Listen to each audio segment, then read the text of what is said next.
샬롬. 오늘은 야외로 나왔습니다. 하나님께서 주시는 이 자연, 이 속에서 여러분에게 하나님께서 주시는 신실하신 평화가 함께 하시기를 초등학교 스터디에 들어오신 여러분에게 축복합니다. 자연은 참 오묘합니다. 우리나라는 사계절이 있는 나라죠. 사계절.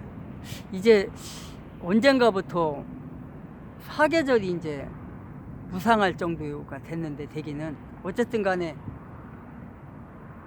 봄인지 가을인지 뭔가 하나가 없어지는 것 같기는 한데, 봄이 온 것 같다가 어느새 여름으로 치닫고, 그러니까 어쨌든 간에 우리나라가 몇십 년 전까지만 해도 사계절이 뚜렷했었는데 지금은 좀 안 그런 것 같습니다. 세계적인 온난화 현상 때문에 그런 것 같은데, 어쨌든 하나님이 주신 이 자연의 오미안 속에서 이제 봄이 눈앞에 성급 온 것 같습니다. 그래서 이제 많은 사람들이 이제 활동도 이제 더 많아질 거고, 네, 어쨌든 지금 전국적으로 지금 나라가 지금 어수선하고, 지금 뭐 여러분이 뭐 봐서 알겠지만 뭐 제가 말 안 해도 다 알지 않습니까? 쇼가 난무하는 나라. 완전히 서로가 서로를 비방하고 이런 나라가 되고 말았습니다. 참 언제까지 이런 현상이 갈 것인지는 모르겠지만, 이러다가 나라가 폭망할 수도 있고, 아니면 극적인 반전으로 인해서 나라가 자유민주주의 대한민국이 굳건하게 설 수 있는 기회가 올 수도 있고, 어쨌든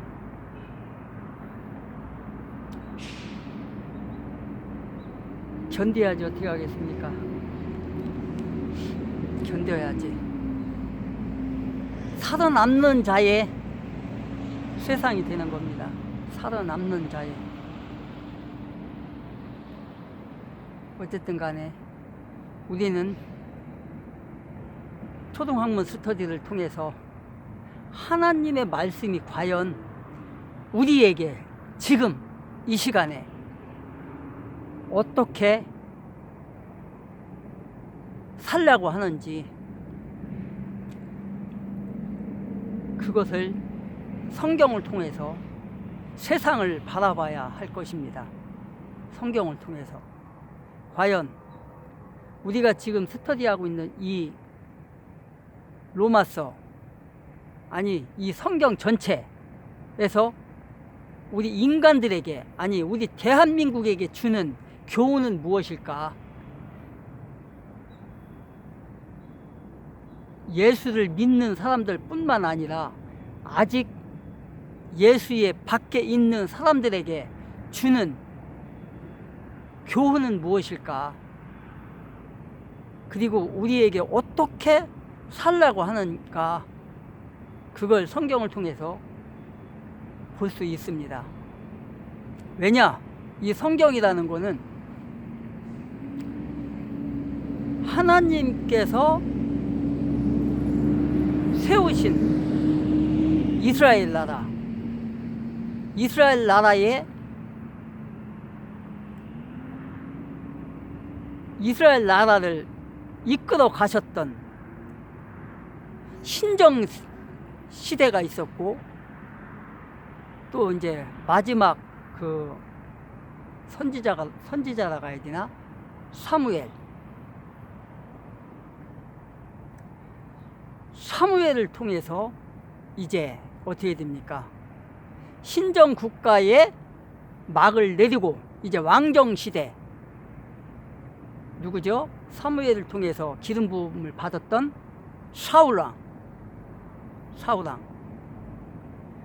사울왕부터 이제 신정 시대가 아니라 인간이 이끌어가는, 세상의 인간 왕이 이끌어가는 세대가 되었습니다.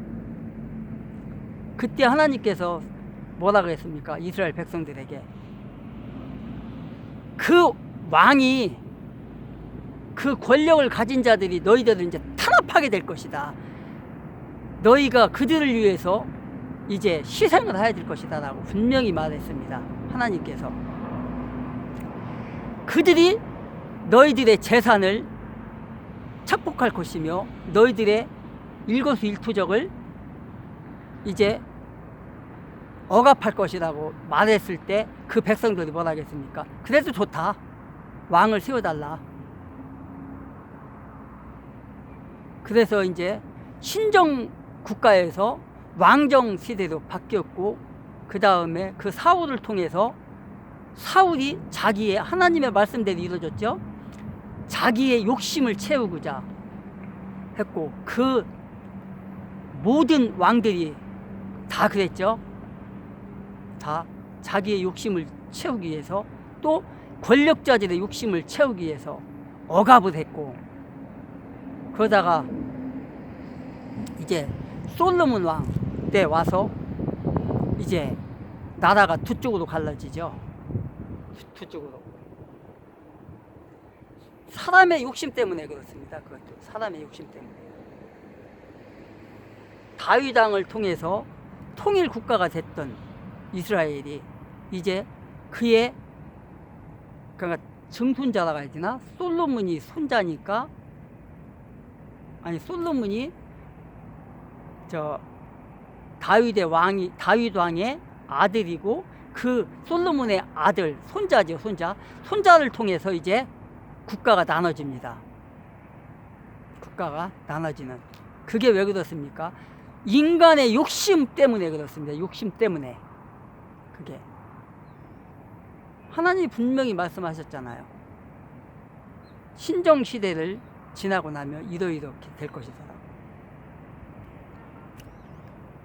그래서 그 이스라엘 나라가 인간들의 싸움으로 이제 들어가지 않습니까? 그래서 결국은 그 정치하는 사람들에 의해서 제사장과 율법사와 사두개인과 이런 사람들의 그 욕심 때문에, 계급 투쟁 때문에 결국은 바벨론에 포로가 되고, 그 다음에 결국은 또 로마의 속국이 되고, 이런 그렇게 흘러가다가 나중에 어떻게 됐습니까? 나라를 다 뺏기고 지내다가 이제 다 흩어져 살다가 1948년에 이제 새로운 국가를 세운 게 바로 지금의 이스라엘입니다. 지금의 이스라엘. 그리고 2019년인가요? 18년인가? 트럼프 대통령을 통해서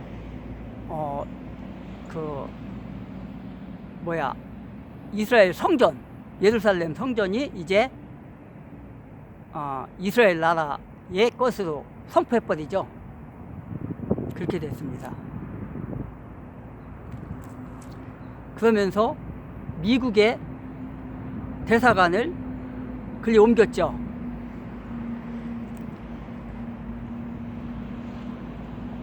이렇게 된 겁니다. 이게 바로 인간의 욕심 때문에 다 이런 현상이 있고, 전 세계적으로 하나님을 배반하는 사람들이 생겨났고, 권력을 쟁취하기 위해서 온갖 방법, 더러운 방법들을 취하고, 우리나라도 거기에서 빠질 수가 없죠. 우리나라 삼국시대를 거쳐서 조선시대 알죠? 우리나라가 어떻게 됐는지. 그 다음에 조선시대가 이제 끝나면서 막을 내리기 전에 일본의 식민지 국가가 됐고, 일본의 식민지 국가도 36년 동안 살다가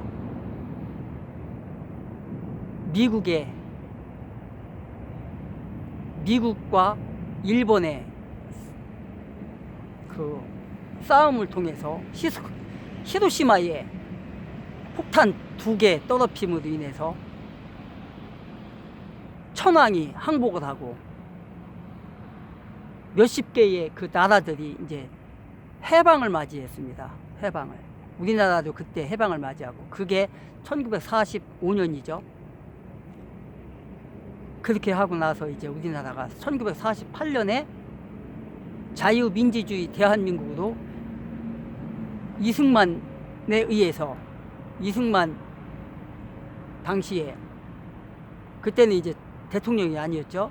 이승만에 의해서 자유민주주의 국가가 건국이 되는데, 어떻게 되냐, 당시에 78%의 사람들이 공산국가로 건국하자 했을 때, 당시에 이승만 대통령이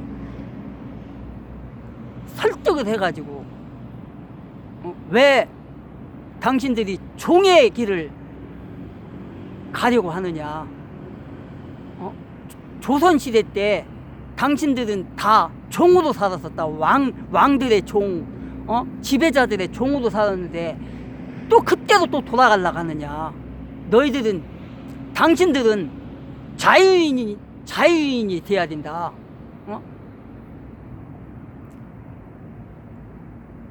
왜 종으로 돌아가려고 하느냐. 그러면 설득을 해갖고, 그러면서 갈라디아서 5장, 뭐 3장, 4장, 5장에 이제 뚜렷하게 나와 있는데, 특별히 4장과 5장에 특별히 나와 있는데, 5장, 갈라디아서 5장에 보면은, 5장 1절에 보면은, 거기에 그 자유라는 말이 나옵니다. 자유라는 말. 그 자유를 통해서, 우리나라가 건국이 된 겁니다. 그 자유를 통해서 우리나라가. 그 갈라디아서 5장 1절에 보면은, 그리스도께서 우리를 자유롭게 하려고 자유를 주셨으니 그러므로 굳건하게 서서 다시는 종의 멍에를 매지 말라. 이 말씀을 가지고 당시에 이승만이, 당신들은 자유인이다. 당신들이 국민이 돼서 당신들의 손으로 대통령도 뽑고 국회의원도 뽑아야 된다. 종이 되지 말고 당신들의 손으로 대통령도 뽑고 국회의원도 뽑고 그렇게 해야 된다. 이렇게 설득을 했습니다. 그래서 국민들이 그런 거냐. 그래서 다 78%가 8%인가 2%인가 어쨌든 간에 거기니까 그 사람들이 이승만의 말을 듣고 그러면 우리는 국민이 되겠다 해가지고 자유민주주의 국가가 건국이 된 겁니다. 그래서 지금까지 온 겁니다. 그래서 여러분은 다시는 종의 멍에를 매지 말라. 그래서 우리는 국민이 돼서 그 길을 가야 되는 겁니다. 우리는. 그러니까 여러분은 자부심을 갖고 이 대한민국, 자유민주주의 대한민국을 이끌어 나가야 됩니다. 하나님께서 주신 자유입니다. 우리는 하나님께서 주신 자유하라. 종의 길을 가지 말라 말씀하셨습니다. 그래서 오늘 우리가 스터디해야 할 곳은 로마서입니다. 로마서. 지난번까지 6장을 끝냈죠. 6장을 끝냈고 이제는 7장, 오늘 7장 할 차례입니다. 7장. 몇 절까지 할지는 모르겠는데 한번 해봅시다. 7장 1절에 보니까 7장 그 로마서는 항상 제가 얘기했죠. 율법, 신약의 율법이라고. 신약의 율법, 법, 계명, 하나님과 인간과의 약속, 하나님께서 인간에게 네가 율법을 지키면 구원이고, 율법을 지키지 않으면, 즉 법을 지키지 않으면, 나의 말을 듣지 않으면 죄를 받는다. 죄값을. 그랬죠. 그래서 십계명이 율법의 축약이라겠죠. 율법의 축약, 십계명이. 거기 보면은 뭐 살인하지 말라, 간음하지 말라, 도둑질하지 말라, 네 부모에게 효도하라, 뭐 이런 거 나와 있죠. 4절까지는 1계명부터 4계명까지는 하나님에 대한 그거잖아요. 십계명이. 나 외에 다른 신들에게 절하지 말라.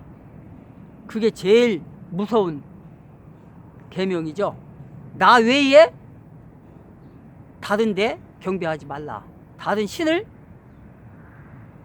신에게 절하지 말라. 왜 그렇습니까? 그게 왜? 다른 신은 다 가짜라는 겁니다. 가짜. 왜 그렇습니까? 창세기에 보면, 창세기 1장 1절에 보면 태초에 말씀에 계시니라 천지를 창조했죠. 천지 창조. 천지를 창조하시니라. 그 말씀이 하나님의 말씀입니다. 천지를 창조하시니라.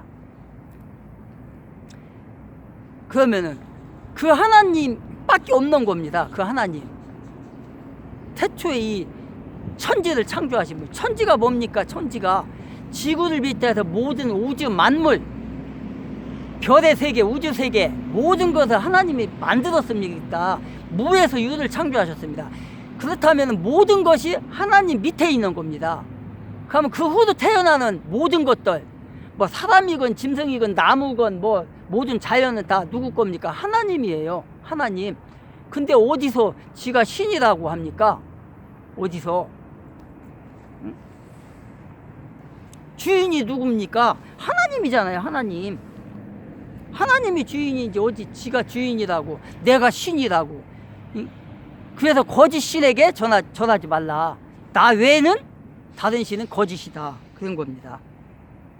그래서 그 율법 10계명에 보면 그렇게 되어 있습니다. 그래서 신약의 율법은 로마서다. 로마서 율법은. 율법이 법이지 않습니까? 법.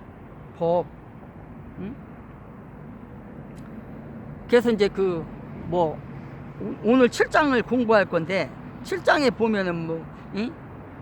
결혼에 대한 것도 나옵니다. 결혼에 대한 거 나오는데, 결혼한 사람이 남자건 여자건 간에 그 남편을 버린다든가 아내를 버리고 다른 데 시집가거나 장가가는 건 뭐래요? 죄라는 거예요. 죄. 죽음이 갈라놓기 전까지는 누구든지 하나님이 정해주신 그 반려자를 버릴 수가 없는 겁니다. 만약에 버리게 되면 간음하는 겁니다. 그게 바로. 그걸 알아야 됩니다. 1장 1절에 보니, 아니 1장 1절에 아니 7장 1절에 보니까, 형제들아 내가 법 아는 자들에게 말하노니 너희는 그 법이 사람이 살 동안만 그를 주관하는 줄 알지 못하느냐. 2절에 보니까 남편 있는 여인이 그 남편 생전에는 법으로 그에게 매인 바 되나, 만일 그 남편이 죽으면 남편의 법에서 벗어나느니라. 1, 2절에 이렇게 되어 있습니다. 그러면은 남편이 죽으면 남편의 법에서 벗어나느니라, 이렇게 말씀하셨단 말이에요. 그럼 이거 왜 이런 말씀을 하셨을까? 이 율법을 얘기하기 위해서 그러는 거냐? 율법을 얘기하기 위해서. 율법은 뭐예요? 율법에서 이제 벗어나려면 어떻게 해야 되는 거예요? 율법에서. 뭐 좀 이따 얘기할 거지만, 율법에서 벗어나려면 어떻게 해야 되는 겁니까? 응? 우리 인간을 생각해 보라고, 여기서. 응? 그 법이 사람이 살 동안만이라잖아요. 살 동안만. 1절에 보니까, 그 하반절에 보니까, 사람이 살 동안만 그를 주관하는 줄 알지 못하느냐. 죽으면 이제 법에서 다 없어지는 거잖아요. 법이 자기에게 해당이 안 되는 거지 않습니까? 어? 법이 어떠한 법이 무서운 법이 있을지라도 내가 죽으면 끝나는 거지. 그러면 그 적용을 받지 않잖아요. 법의 적용을 받지 않습니다.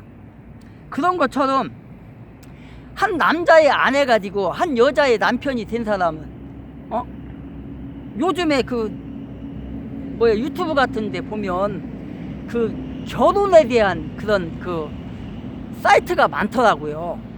요새 보면은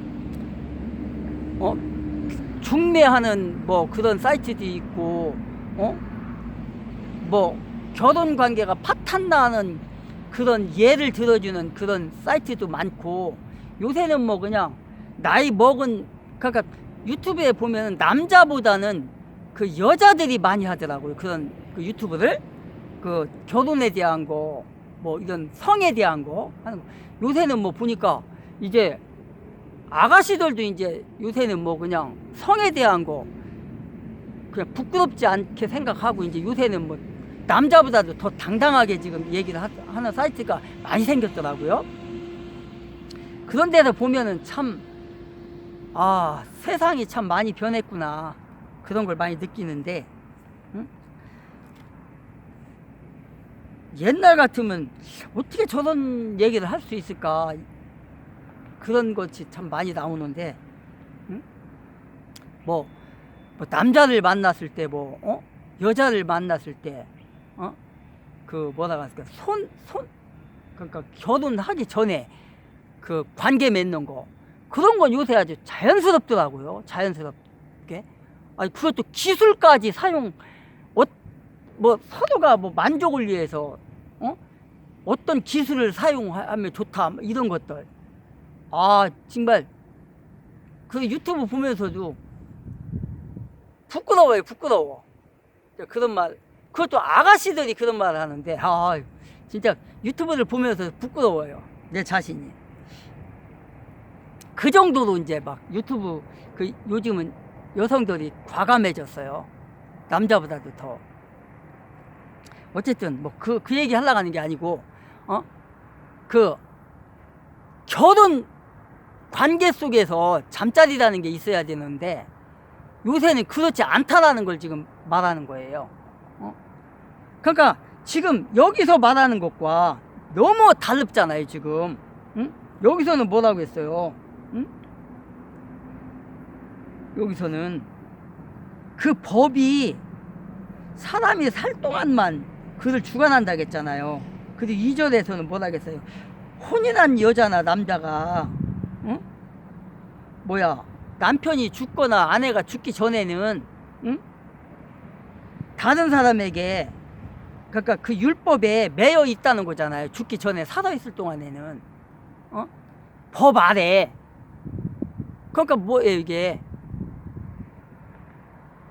결혼한 아내가 있는데 밖에 나가서 외도한다든가 이런 거 하면 죄라는 거 아니에요, 죄. 가정에서 아내와 함께 부부관계를 맺어야지. 부부가 아닌 여자와, 부부가 아닌 남자와, 외간 남자와 외간 여자와 그 잠자리를 한다는 게 그게 죄라는 거잖아요. 내 남편 놔두고 내 아내 놔두고. 자, 결혼한 사람은 뭐예요? 그 남편에게 매여 있는 거잖아요. 그리고 그 아내에게 매여 있는 거잖아요. 결혼 관계니까. 우리는 이 남자와 이 여자와 결혼을 하오니 와서 축하해 주세요, 증인이 돼 주세요 하고서 청첩장 보내갖고 결혼을 하면은 지인들이 가서 축하도 해주고 하잖아요. 많은 사람 앞에서 뭐 몇 수십 명 혹은 몇백 명 혹은 몇천 명 그 앞에서 서약을 하고 결혼 관계를 맺은 거잖아요. 그게 뭐예요? 나는 이제부터는 이 남자에게 매인 몸입니다. 나는 이제부터는 이 여자에게 매인 몸입니다. 이거를 선서한 거거든요, 그게. 지금 그걸 얘기하는 거잖아요. 그러니까 내 여자 외, 혼인관계 외는 다른 남자, 다른 여자하고 잠자리를 하면 안 된다는 걸 지금 얘기하는 거잖아요. 자, 그러면은 이게 뭐냐? 율법을 얘기하는 거잖아요. 지금 율법. 율법이 뭐예요? 지금 살아있을 동안만 적용이 된다고 분명히 얘기했잖아요. 살아있을 동안만. 응? 남편이 있는 여인이 그 남편 생전에는 법으로 그에게 매인바 되나, 만일 그 남편이 죽으면 남편의 법에서 벗어나느니라. 이거는 뭐 이스라엘이라는 나라가 이때 당시에 성경이 쓰여질 당시에는 남자 그 사상이 좀 강했기 때문에 그 남편에게 매인 이거라고 한 거잖아요. 그러면 이거는 남편에게만 해당되는 게 아니란 말이에요.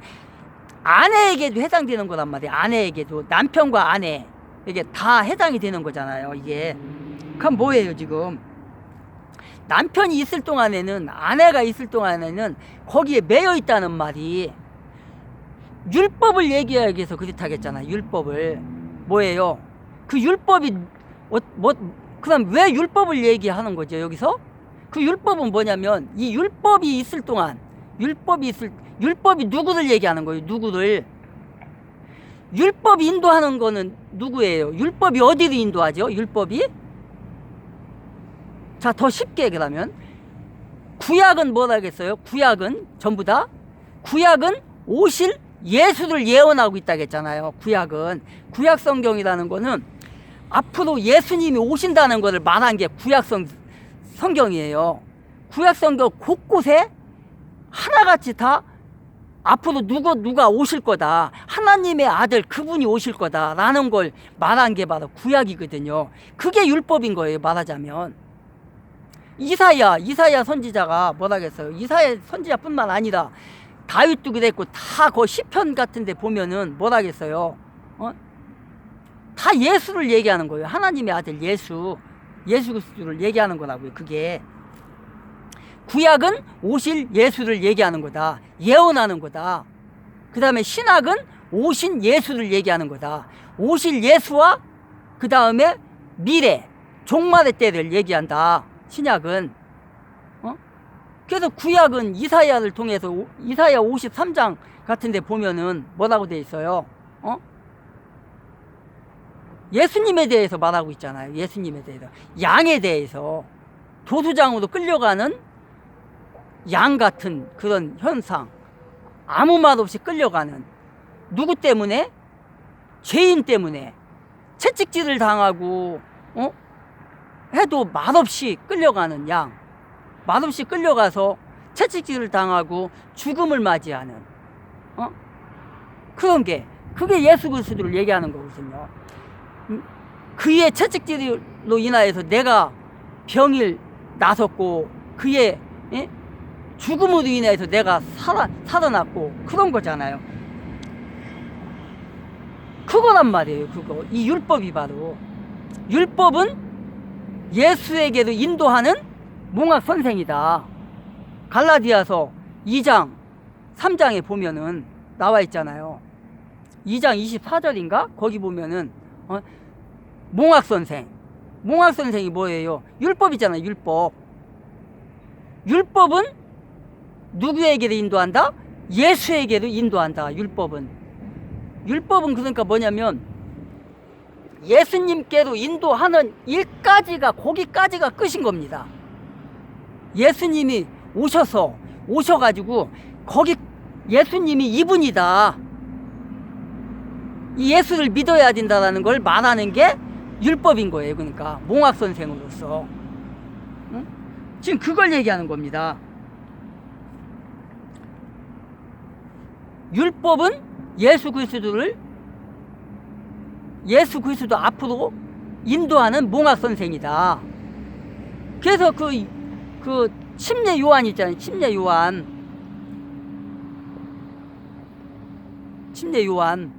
요한이 뭐라고 그래요? 요단강에서 침례 줄 때 예수를 보고 어린 양이로다. 침례 요한은 선지자의 마지막 사람이잖아요. 그 사람이 바로 뭐냐? 그걸로 따지면 예수에게로 인도하는 몽학 선생인 거예요. 그러니까 침례 요한이.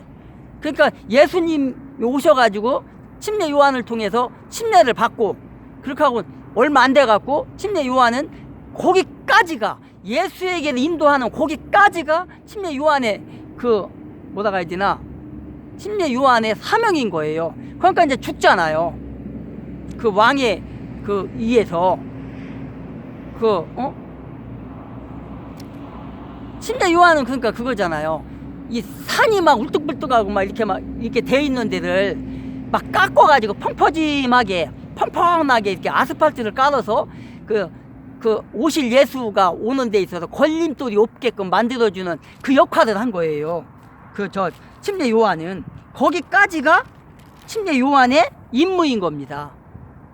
그래서 이제 침례 요한이 이제 예수님을 이제 침례 주고 나서 무슨 일이 일어나나요? 이제 침례 요한이 그 왕에게 가갖고 그러잖아요. 당신이 당신의 동생의 아내를 취하는 게 옳지 않다. 그건 죄다. 라고 했을 때 그 왕이 이제 그 침례 요한을 체포해서 가두잖아요. 그래갖고 그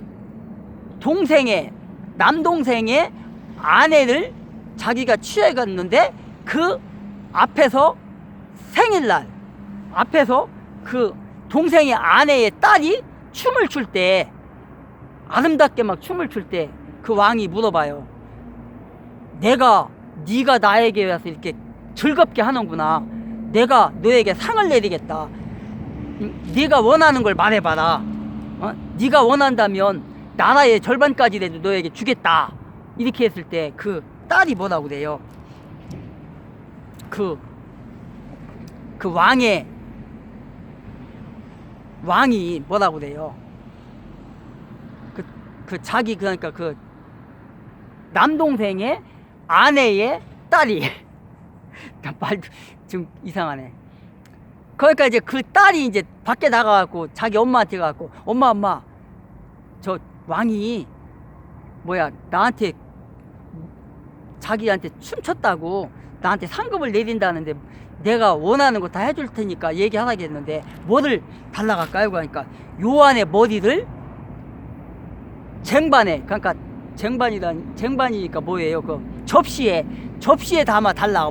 그래서 그 왕이 그 요한이 갇혀 있는 그 감옥으로 사람을 보내가고 목을 잘라다가 그 접시에 받쳐서 갖다 주잖아요. 그래서 그렇게 순교를 한다고요. 그 침례 요한이 거기까지가 요한의 그